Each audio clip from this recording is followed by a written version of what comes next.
A paz do Senhor, meus amados irmãos, que acompanham aqui o canal Reino do Céu. Sou o irmão Irineu e estou aqui para mais um vídeo, para mais um estudo abençoado da Palavra de Deus. Fique comigo até o final, seja muito bem-vindo, acompanhe na sua Bíblia, faça as leituras e você vai receber muitas revelações da parte de Deus, você vai ser muito edificado. Dessa vez, irmãos, eu quero falar um assunto muito maravilhoso, muito lindo. Você sabia que o reino do céu está na terra? Né? Você sabia que o reino do céu é comparado a uma semente? Né? Que o homem é uma árvore, que ele tem que dar fruto e que ele será ceifado? Né? Deus, ele é o agricultor, como disse, ele é o viticultor, como disse nas escrituras, né? Ele planta a semente, ele regra a planta e ele colhe os seus frutos, né? Pois o reino do céu na terra, o propósito dele é esse. A terra, ela é o mundo, ele é ele é comparado como uma roça, né? Os seres humanos, né? Eles foram plantados. E o reino do céu foi colocado, veio para a terra e colocado no homem, né? Para que o homem crescesse, né, desse fruto e fosse colhido, né? É lindo, irmão, é linda as escrituras. Eu quero começar aqui com vocês lendo Marcos capítulo 4, versículo 26. Se não der para fazer esse vídeo em um só, que eu acredito que não vai dar, eu faço duas partes, né? Ó, pega a sua Bíblia, acompanhe comigo na sua casa, quando você estiver assistindo esse vídeo. Leia Marcos capítulo 4, versículo 26, o 27, o 28 e o 29. É a primeira leitura, vamos fazer mais algumas, né? Disse ainda, o reino de Deus é assim como se um homem lançasse a semente à terra, ou seja, o homem é Deus, né? Lançasse a semente à terra, depois dormisse e se levantasse de noite e de dia, e a semente germinasse e crescesse, não sabendo ele como. A terra por si mesma frutifica. Primeiro a erva, depois a espiga, e por fim o grão cheio na espiga. E quando o fruto já está maduro, logo se lhe mete a foice, porque é chegado a ceifa. Ou seja, o reino de Deus é plantado no coração do homem. O homem se torna uma planta, uma árvore, onde Deus cultiva, onde Deus alimenta, né? Ela cresce, né? Ela cresce para o reino do céu, né? Aí ela vai ficar madura, ou seja, até a consumação do século. O ser humano vão amadurecer com o evangelho, com a palavra, né? Certo que nem todos vão frutificar para o reino do céu, mas a palavra, ela está plantada na terra, nos homens, né? E os homens que ouvem essa palavra e os homens que entendem essa palavra, né? Eles frutificarão para o reino, né? Então, quando está maduro, ou seja, na consumação do século, Deus deu mais de 2000 anos, né, para que o homem entendesse a palavra, para que o homem recebesse, frutificasse, amadurecesse e fosse colhido para o reino do céu, né? Então, essa é o que está escrito em Marcos capítulo 4, versículo 26. João capítulo 12, versículo 24. João capítulo 12, versículo 24.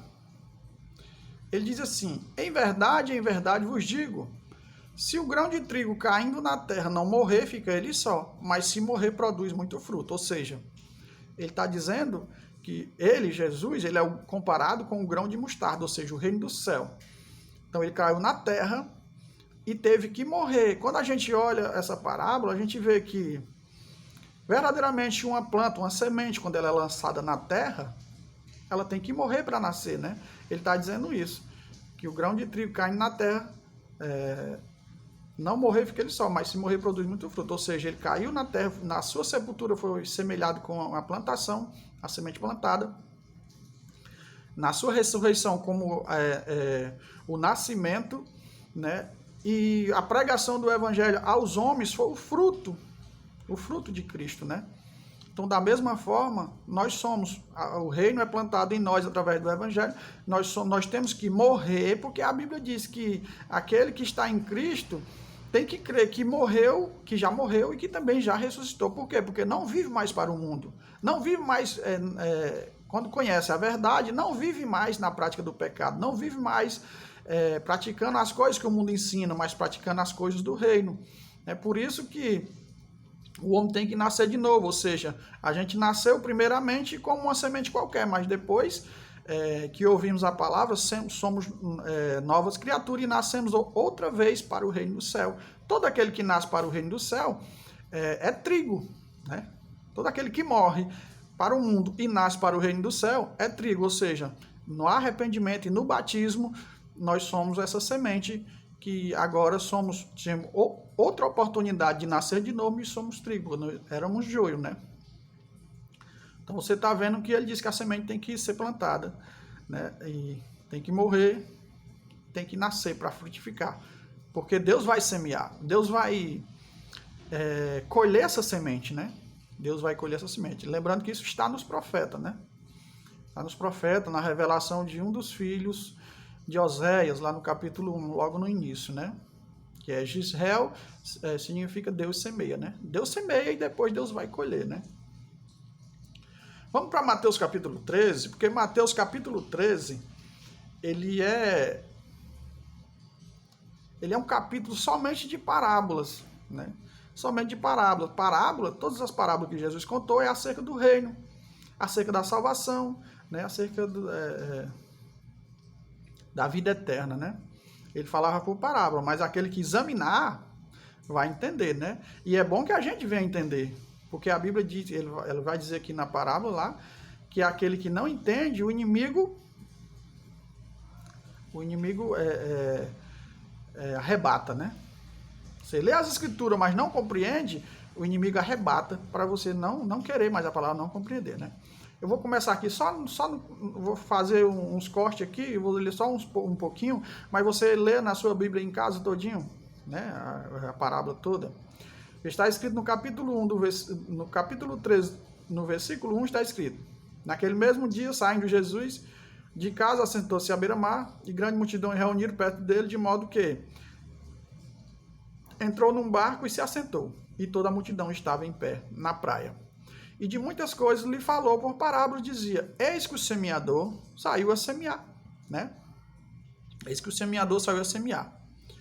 E ao semear, uma parte caiu à beira do caminho, e vindo as aves comeram. Outra parte caiu no solo rochoso, onde a terra era pouca, e logo nasceu, visto não ser profunda a terra. Saindo, porém, o sol a queimou, e porque não tinha raiz, secou-se. Outra caiu em espinhos, e os espinhos cresceram e a sufocaram. Outra, enfim, caiu em boa terra e deu fruto a 100, a 60 e a 30 por um. Né? Ele falou que o evangelho é semeado. E alguns recebem com alegria, e mais não tem raiz, né? Então, como é que ele disse aqui no começo? Solo rochoso, onde a terra é pouca, e logo nasce, e por a terra ser pouco, não ter profundidade, saindo o sol queima, né? E outro caiu entre espinho, né? E o espinho cresceram e sufocaram. Lá na frente ele vai explicar essa parábola, né? Então, o reino do céu sendo plantado nos homens, né? Sendo plantado nos homens. No versículo 19 ele diz assim, ó: a todos os que ouvem a palavra do reino e não a compreendem, vem o maligno e o arrebata. A explicação, né? Ele está explicando ali. A todos os que ouvem a palavra do reino e não a compreendem, vem o maligno e o arrebata, que lhes foi semeado no coração. Este é o que foi semeado à beira do caminho, né?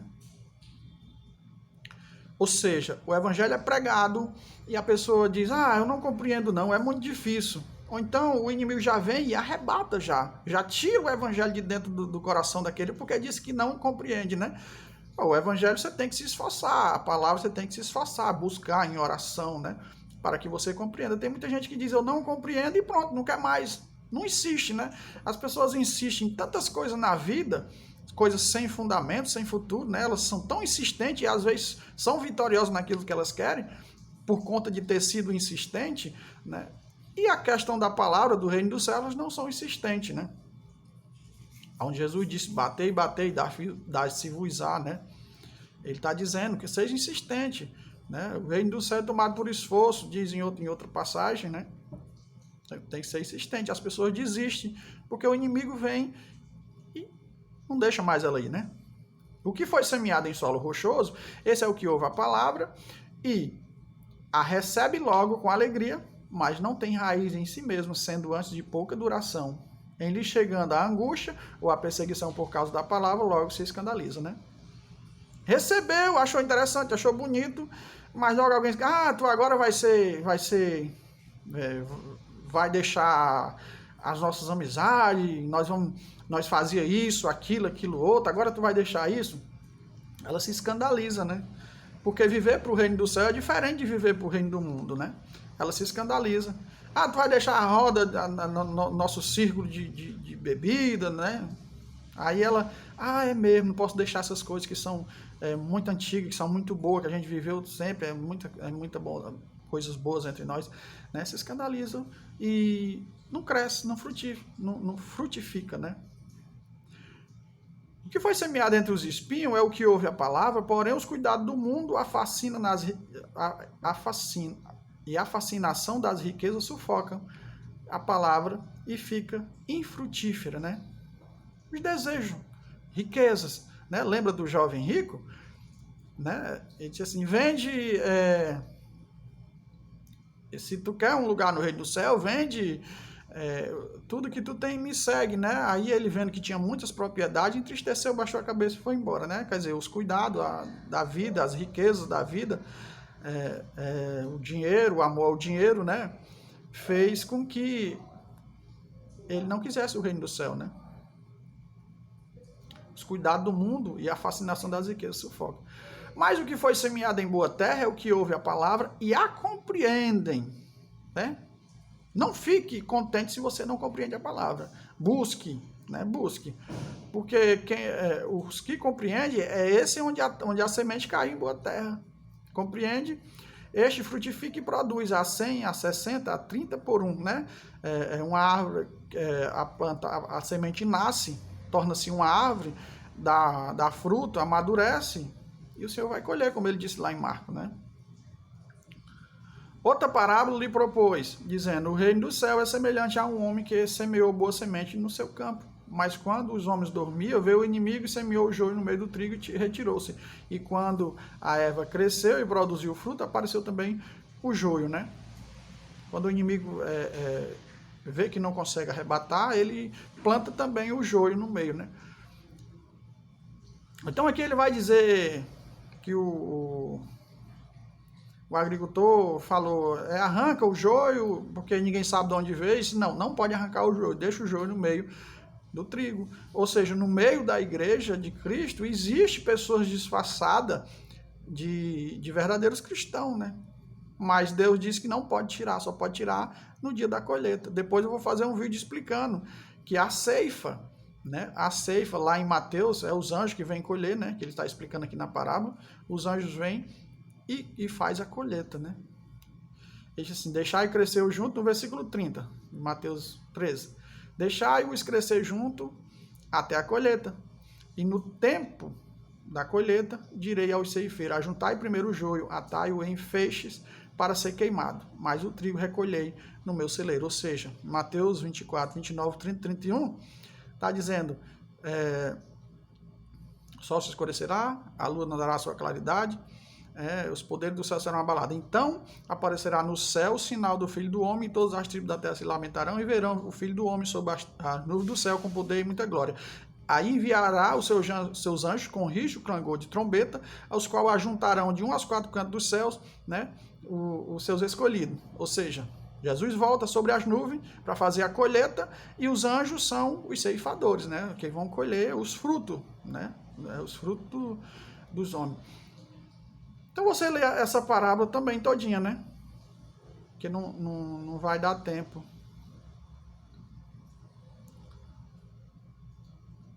Só para encerrar aqui essa parte aqui,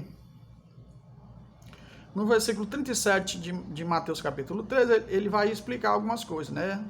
Ele respondeu, o que semeia a boa semente é o Filho do Homem. O campo é o mundo. A boa semente são os filhos do reino. O joio são os filhos do maligno. Né?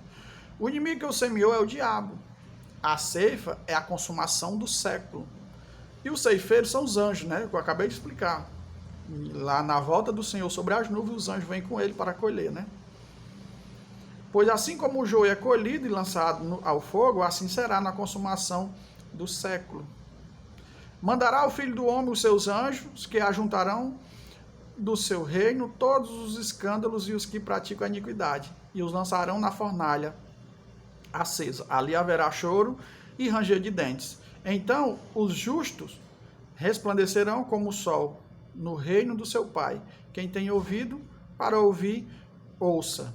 Ou seja, lá em Daniel capítulo 12 diz que os sábios entenderão, né, e brilharão como o fulgor do firmamento. Né? Ele está fazendo uma menção aqui no mesmo sentido. Né?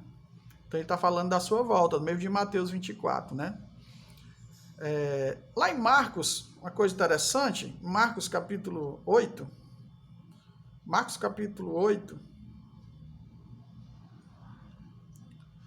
versículo 22, para encerrar esse vídeo. Ó, para dar mais luz à tua compreensão, né?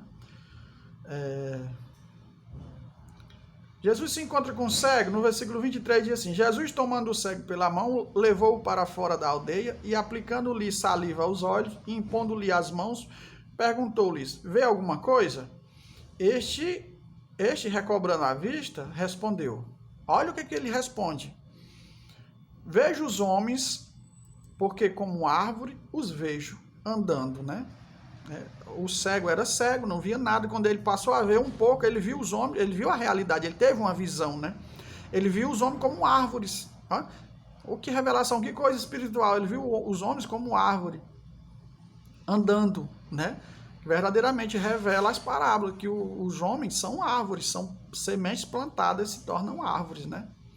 Então, novamente lhe pôs as mãos nos olhos e ele, passando a ver claramente, ficou restabelecido. E tudo distinguia de modo perfeito. Ou seja, ele viu espiritualmente e depois enxergou a realidade, né? Foi uma visão que Deus deu para ele. Jesus e mandou Jesus embora para casa, recomendando-lhe: não entres na aldeia, né? Que coisa maravilhosa, irmão. Eu vou encerrar aqui a parte 1 e vou gravar a parte 2, que eu vou falar sobre a ceifa, né? Louvado seja Deus.